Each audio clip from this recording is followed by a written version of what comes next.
Hello and welcome once again. This is a tutorial how to use a multimeter. Now I know there are plenty of videos out there how to use a multimeter, but I want to point out some things, hopefully that are new things. With certain multimeters, you have scales. This one being a fluke meter, it's auto range. So obviously you've seen this type before. So if you need resistance, the unit of measurement resistance is an omega, which is this symbol.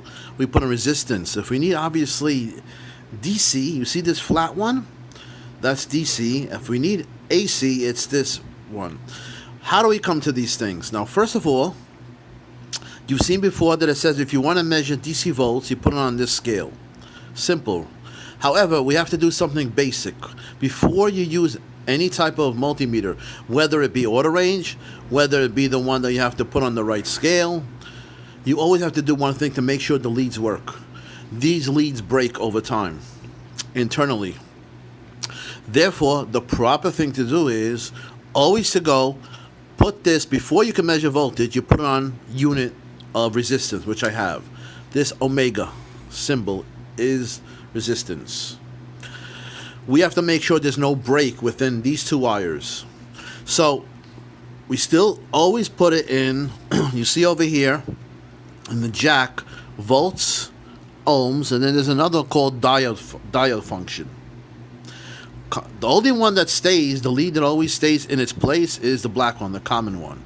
This one is the one that you move around always from slot to slot. Okay, now, what we do is we short the leads. When we short the leads, we should get, that's 0.2 ohms. Okay? 0.2 ohms, let me bring over here, 0.2 ohms. How do I know that the leads are good?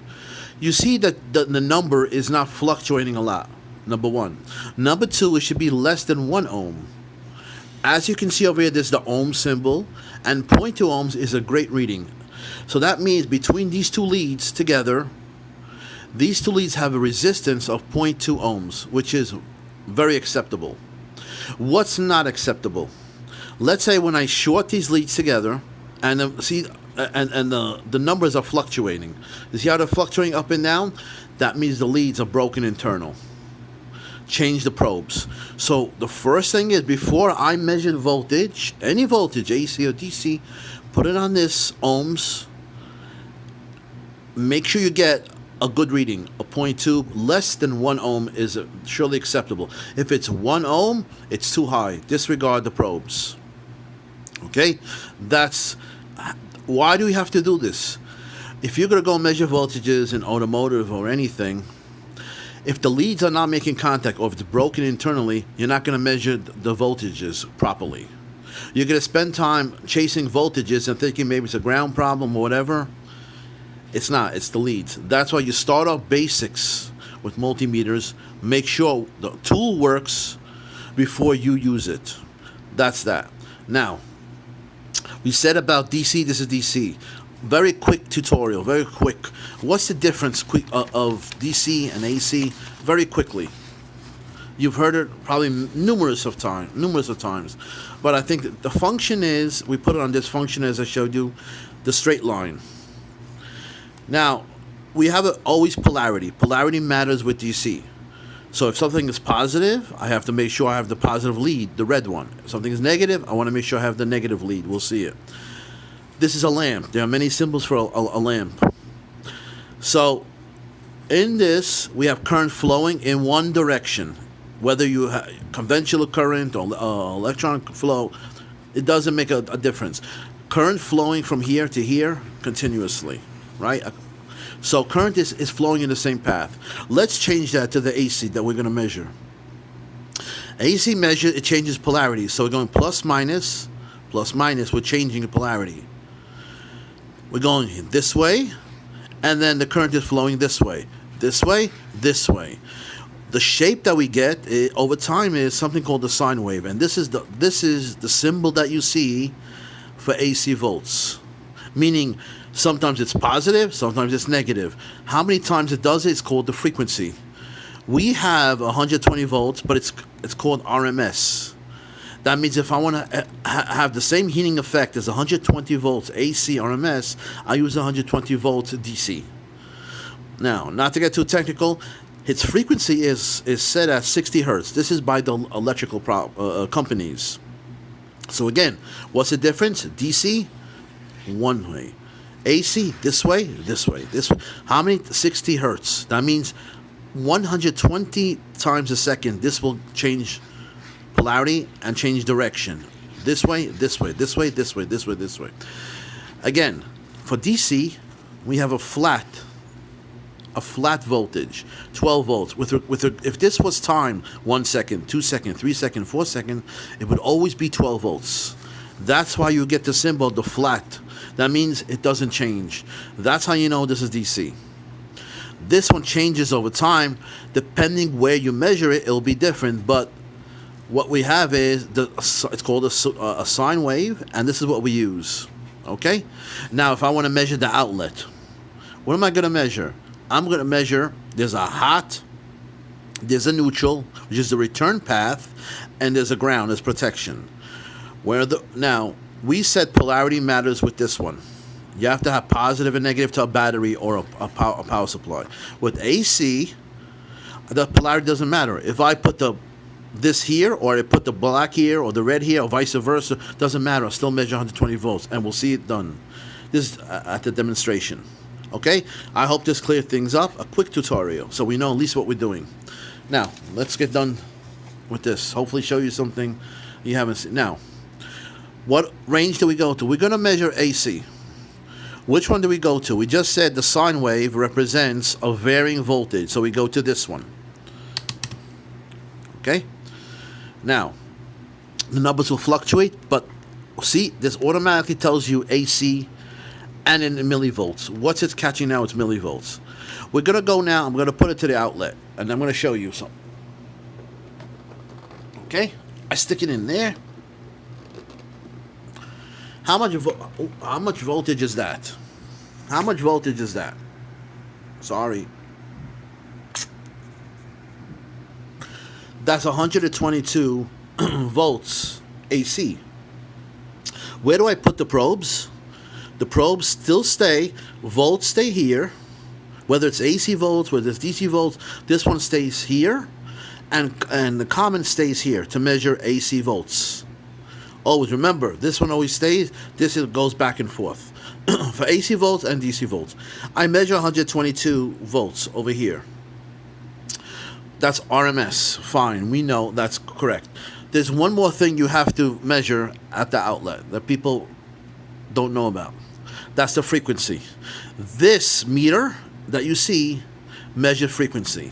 We just spoke about, we have 60 hertz from the electric company. How are we going to measure it? You see this hertz sign over here? This is hertz. How much is this? 60 hertz. One part of the equation is we have to measure 120 volts RMS from the electric company. If not, we're getting ripped off. Other part, second part of the equation, we have to measure 60 hertz as close as possible. If I measure 50 hertz, I get on that phone, I make a phone call to my electric company and complain. It's supposed to be 60 hertz at 120 volts RMS, which is what we measure. Okay? There's two parts to the equation. Two parts to it. Remember, there's another part that you can measure called the percentage, the pulse width. It's like a pulse width on for automotive. It should be 50%. What does that mean? That means that the positive part of the cycle and the negative part of the cycle are even. This is even and this is even, going this way.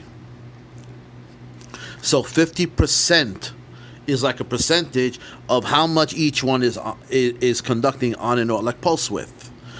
You don't have to do this, but I just demonstrating to you a point. Okay, now, what happens if I reverse the leads?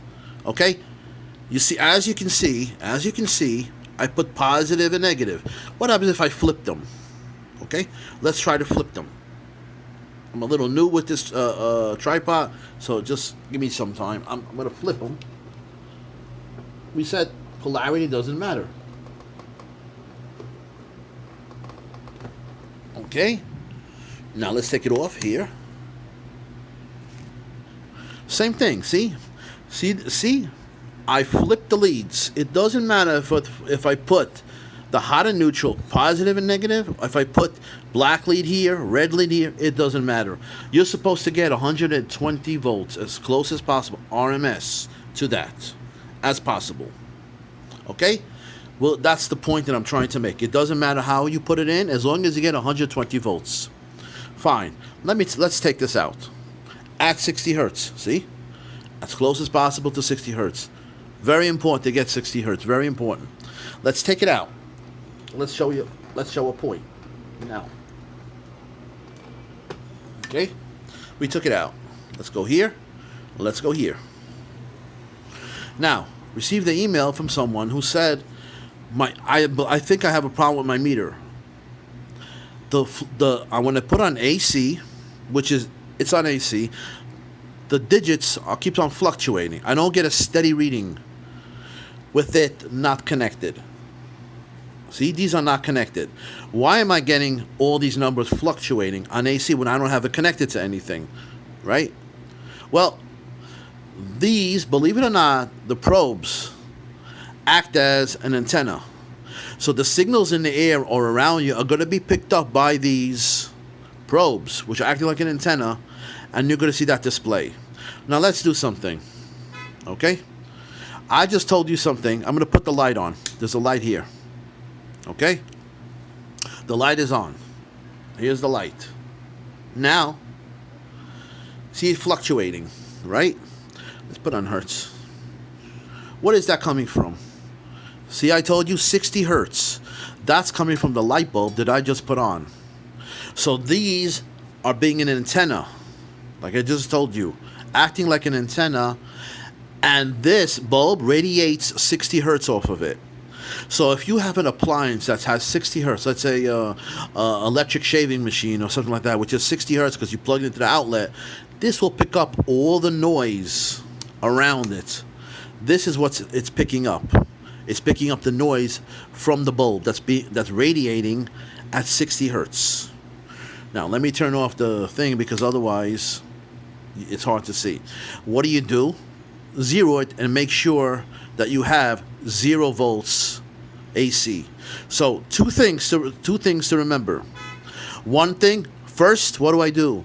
Calibrate the meter. How? Make sure I'm on ohms. These work by shorting them together. I put this on AC volts. What else should I do? I see the numbers fluctuating. What else should I do? Short them together. Make sure I get as close as to 0 again. And you do. That's the proper way to do it, the proper way to measure. We're going to go in the next video.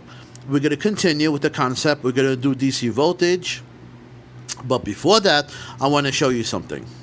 Okay? Let me try to put this over here. Let me try to get this. Like I said, a little new with the tripod.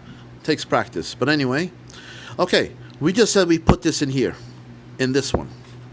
Okay? Let's not make a mistake. I try to put it in the other one where I'm supposed to measure current. These two are for current measurements. This is for voltage. And I have it on the volt scale. You hear that tick, tick, tick, tick? You hear what the fluke meter is telling you? It's telling you have the probe in the wrong slot. Let's say I put it in this one now. Let me try this one. Let me try to adjust the camera. Let's say I put it in this one again, the amps. You hear that click, click, click, click? It's telling you you're in the wrong slot. Because I have it in the volts. I should be where? I should be in this one. You don't hear the click, click now, do you? That's because I'm in the right slot. The best ones are the fluke. These are the standard of the industry for years. Even for automotive, I use it. You cannot beat this. This is the standard, how we measure standard.